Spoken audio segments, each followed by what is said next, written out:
যেটা মেইন আইন নির্বাচনের, সেখানে কিন্তু আমরা আপনাদের ব্যাপারে কিন্তু কিছু সংশোধন এনেছি।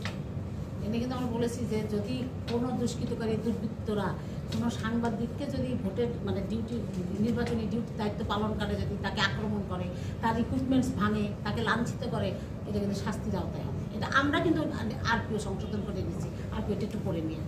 আচ্ছা, আর এরকম হলে যেহেতু আমরা শাস্তির আওতায় এনেছি, সেহেতু আর যেটা আপনি বললেন প্রিজাইডিং অফিসারের লাগে অনুমতি, না, এই কথাটা ঠিক না। এটা কেমন করে জানি নীতিমালার এই ক্ষেত্রে আপনাদের কাছে একটা ভুল মেসেজ গেছে সব জায়গায়, কিন্তু আসলে কিন্তু এটা ঠিক না। আমরা কোনো প্রিজাইডিং অফিসারের অনুমতি নিতে বলি নাই।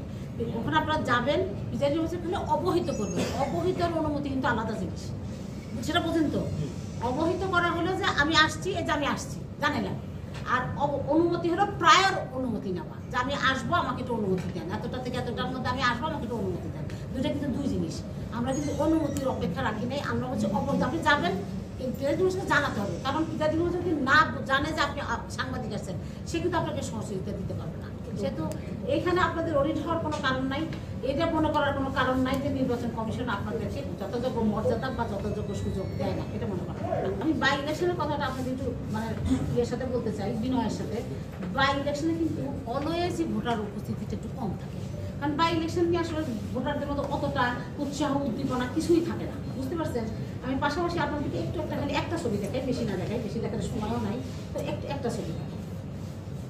এটা গতকালকের কিন্তু গতকাল আপনি জানেন কিনা, সারা বাংলাদেশে কিন্তু কিছু নির্বাচন ছিল, পৌরসভার নির্বাচন, তারপরে আপনার কাউন্সিলর নির্বাচন, এরকম বেশ কয়েকটা জায়গা ছিল। দিনাজপুরেও ছিল, রংপুরে ছিল, ঠাকুরগাঁয়ে ছিল, তারপরে হলো রাজশাহীতে ছিল, অনেক জায়গায় ছিল। রাজশাহীতে পৌরসভা নির্বাচন ছিল, নীলফামারীর ছিল। এটা ঠিক এই মুহূর্তে আমার মানে ইয়ে নাই। এটা কোনো একটা কেন্দ্রের ভোটারের ছবি দেখেন।